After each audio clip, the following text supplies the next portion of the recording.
Hello everyone, welcome to our YouTube channel Hipshan Abhijit Muli. Today's date is 25th of September 2021 and today's topic is discussion about the methods. So now we will discuss about it. Firstly we will see the definition of the method. Method is a block of code which contains the variable or the data which we want to execute. So in C and C++ language, method is also called as a function. Why it is called as function? Because in C and C++ language, we can use that function in inside the class or outside the class. But in Java, method will be declared inside the class only. If we talk about the method gains an input from the user and will execute that code of block and will give an output. That's the main function of the method. Now if we talk about the types of the methods, actually the method is divided into the mainly divided into the two types. That is, first one is the predefined method and second one is the user defined method. Now if we talk about the predefined method, in a predefined method the meaning of the method is actually declared inside the Java program. Now we will see some of the predefined method, that is the print method, then the second one is the square root method, then third one is the sort method, and the next int method, like that. If we talk about the print method is the print method is of the class that is the system class. Then the next method is the square root method. Square root method is from the math class, and then the sort method is from the array class, and the last one is the next int method is from the system class. That's all about the predefined methods. And if you talk about the predefined method, why after declaring the predefined method we will give the semicolon, means there is no curly braces used for the predefined method.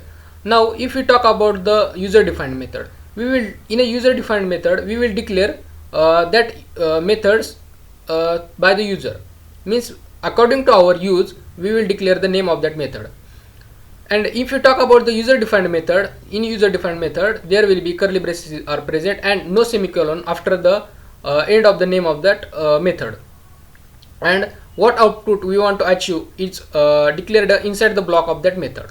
That's about the user defined method. In case of the user defined method, we will declare like methods of addition, subtraction, division, multiplication, etc. That's all about the user defined method. Now we will talk about the syntax of the methods.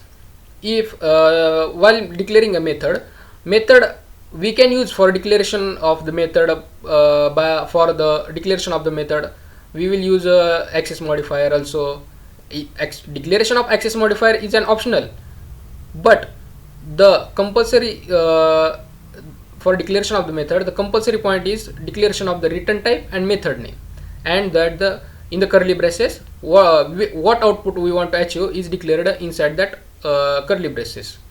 That's all about the syntax of that method. So if we talk about the method, then there is concept coming, that is method overloading. In case of the method overloading, there will be multiple methods will be used with the same name and same return type. That's the concept of the method overloading. But in case of the method overloading, the argument will be changed.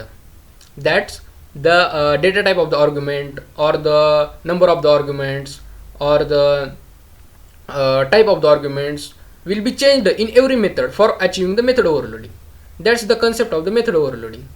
But in the method overloading, the return type and the name of the method must be same. That's the main condition of that method overloading.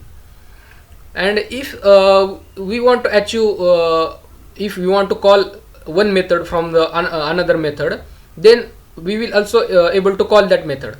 That's the concept is called as the method chaining. That's all about the method chaining. And if you talk about the some of the advantages of the method, for what purpose we will use that method. If you talk about it, then first advantage is the reusability, then readability, and decrease the line of code. Means after using that method the line of code will be decreased, and we are easily readable that code, what output we want to achieve is easily understood by using that method. And if you talk about the if you talk about that advantages, then method is also one type of function if you compare it with C and C++ languages. That's all about the methods. Thank you.